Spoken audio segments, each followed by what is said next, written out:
Assalamualaikum warahmatullahi wabarakatuh. Kita lanjutkan belajar matematika untuk tingkat SD. Sekarang materi yang baru, materinya yaitu bangun datar. Nah, tanpa basa-basi kita lanjutkan. Baca terlebih dahulu. Lihat, Edo dan Meli sedang mengamati benda-benda yang ada di kelasnya. Mereka akan mengelompokkan benda-benda yang ada di kelasnya menjadi beberapa bagian. Bagian pertama adalah benda-benda yang merupakan bangun segi banyak. Dan bagian yang kedua adalah benda-benda yang bukan merupakan bangun segi banyak. Jadi yang satu segi banyak, yang kedua yang bukan segi banyak, yang akan dikelompokkan oleh Edo dan Meli. Nah, sekarang bantulah Edo dan Meli untuk mengelompokkan benda-benda yang ada di kelasnya itu menjadi dua bagian. Yang dua bagian tadi, segi banyak dan bukan segi banyak. Oke, benda apa saja coba yang dikelompokkan oleh Edo dan Meli? Ternyata Edo mengelompokkan beberapa benda yang ada di kelasnya itu seperti pada gambar. Lihat, seperti tulisan welcome to class, jadwal piket, dan juga penggaris setengah lingkaran. Nah, benda-benda yang dikelompokkan oleh Edo tersebut termasuk benda apakah? Ternyata benda-benda yang dipilih oleh Edo seperti tulisan welcome to class, jadwal piket, dan juga penggaris setengah lingkaran ya, itu bukan benda yang berbentuk segi banyak. Kenapa disebut bukan benda segi banyak? Karena benda-benda tersebut itu tidak dibatasi oleh ruas garis. Lihat yang setengah lingkaran ini, penggaris setengah lingkaran. Ini tidak dibatasi garis. Nah, ini bukan benda segi banyak. Ini juga lihat, garisnya melengkung-melengkung. Nah, ini bukan benda berbentuk segi banyak. Ini juga sama, lihat, melengkung. Jadi kalau benda-benda yang dibatasi oleh garis itu baru benda segi banyak. Nah, kalau melihat contoh tersebut, saya kira adik-adik bisa menggambar benda-benda yang tidak termasuk segi banyak. Oke, selanjutnya coba benda apa lagi yang dikelompokkan oleh Meli? Meli mengelompokkan beberapa benda yang ada di kelasnya seperti, lihat, jadwal pelajaran, peta Indonesia, penggaris panjang, penggaris segitiga, moto in your class, buku, meja. Nah, benda-benda yang dikelompokkan Meli tersebut itu termasuknya benda apa?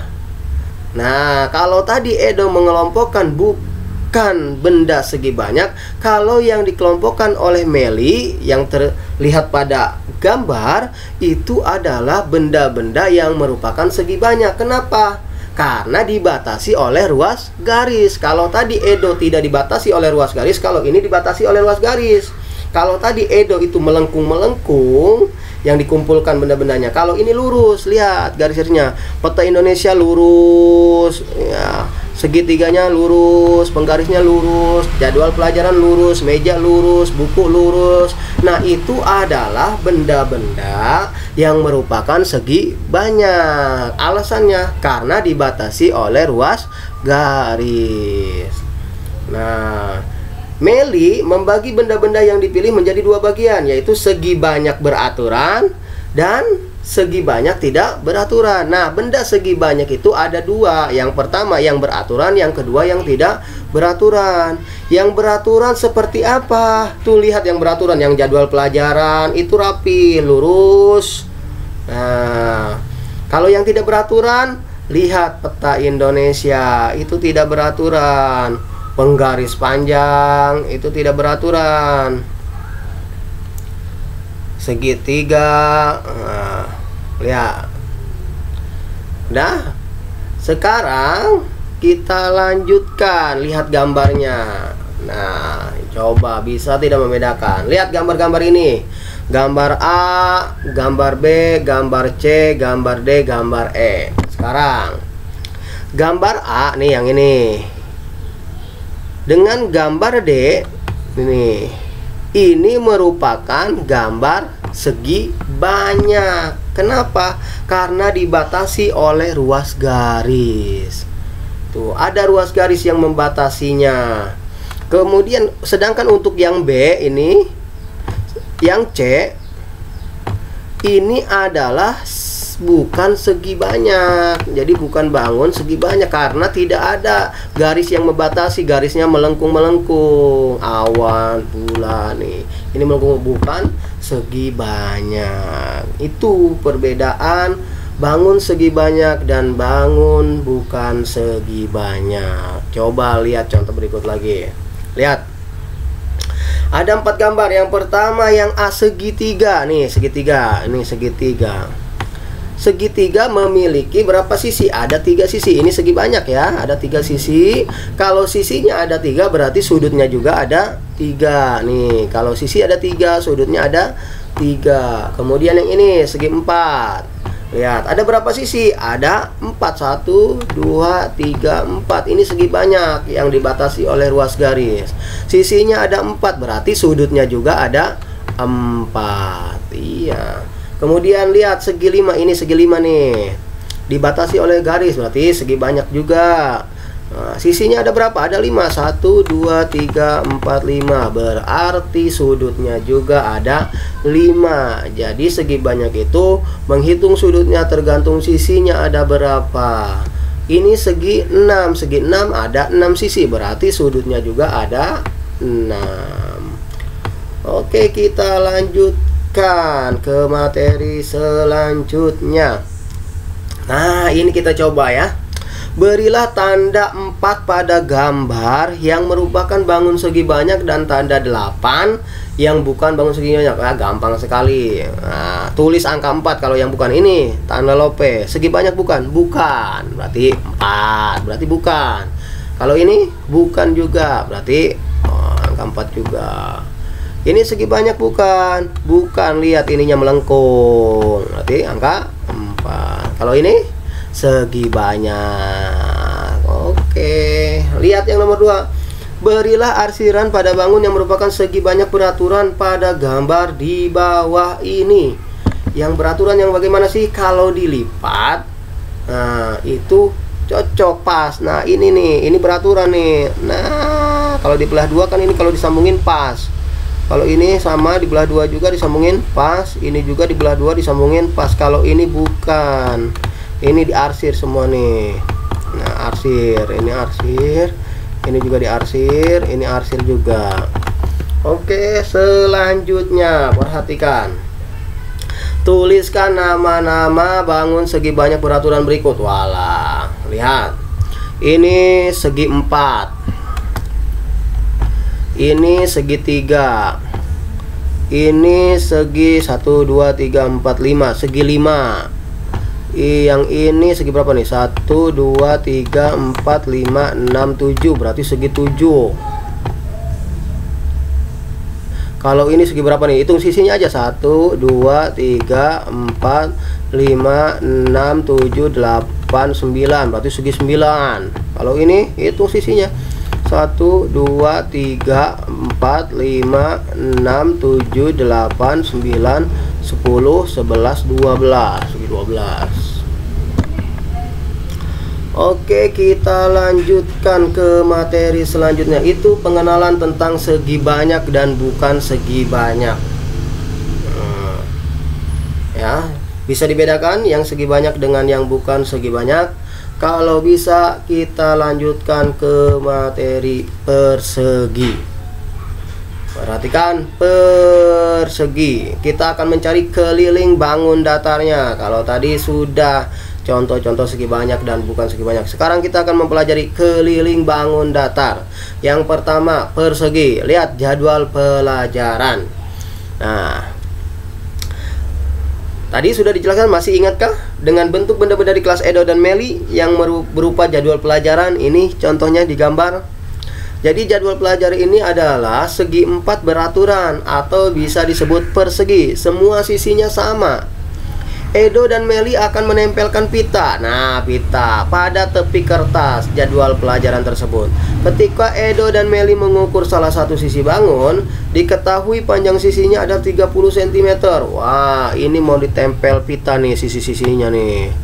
Ini mau ditempel pita semua, sisi-sisinya mau ditempel pita. Ini juga sisi-sisinya itu panjangnya ternyata 30 cm.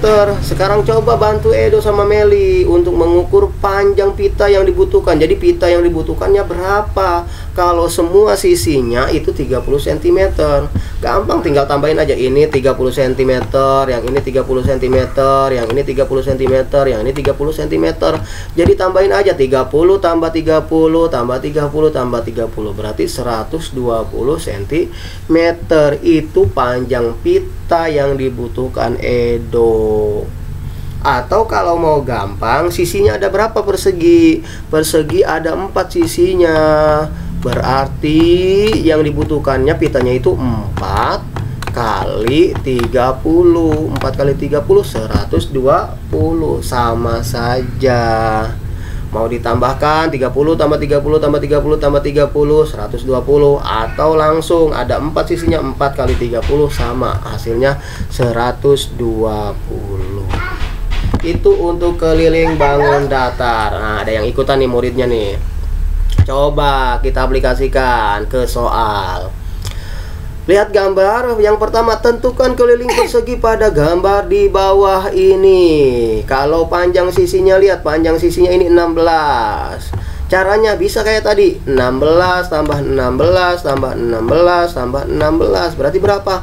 64. Itu kelilingnya. Kayak cari pita tadi, kelilingnya. Atau tadi 4 kali 16. 4 kali 16 64. Jadi keliling perseginya 64. Jadi ingat, jadi bisa dirumuskan. Keliling itu rumusnya berarti 4 kali sisi. S itu sisi ya. Coba ini persegi juga yang bawah nih. Tuh, kelilingnya ketahuan ini berapa? 196.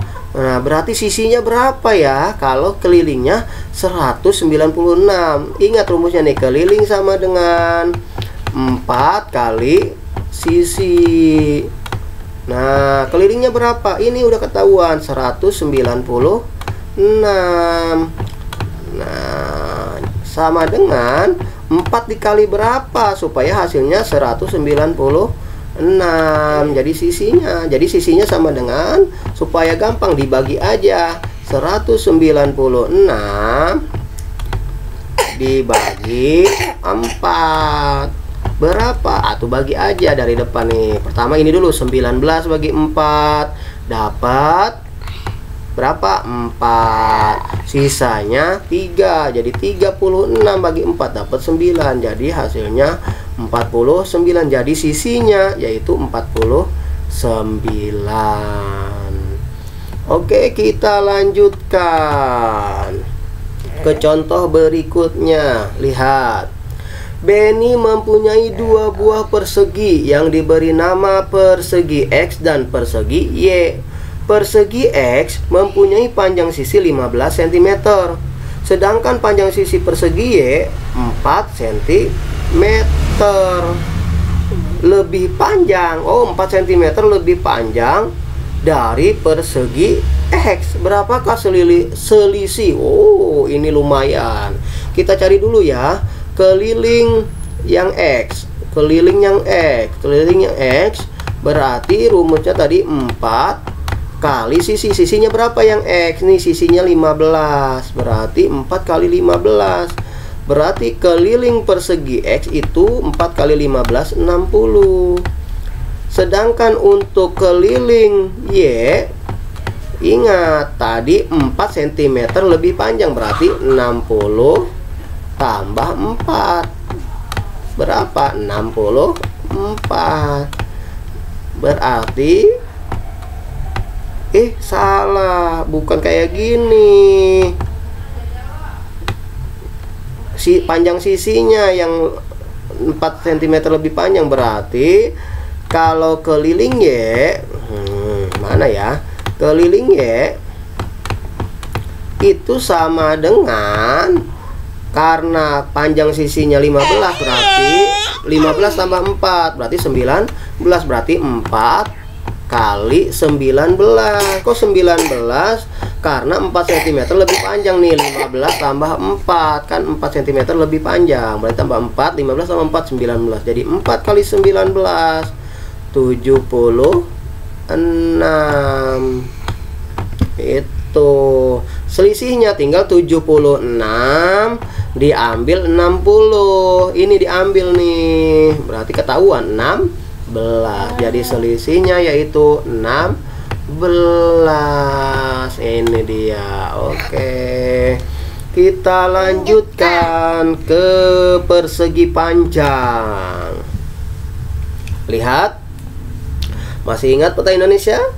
Udin ingin menghias benda yang ada di kelas mereka berupa peta. Peta berbentuk segi 4 tidak beraturan yang disebut persegi panjang.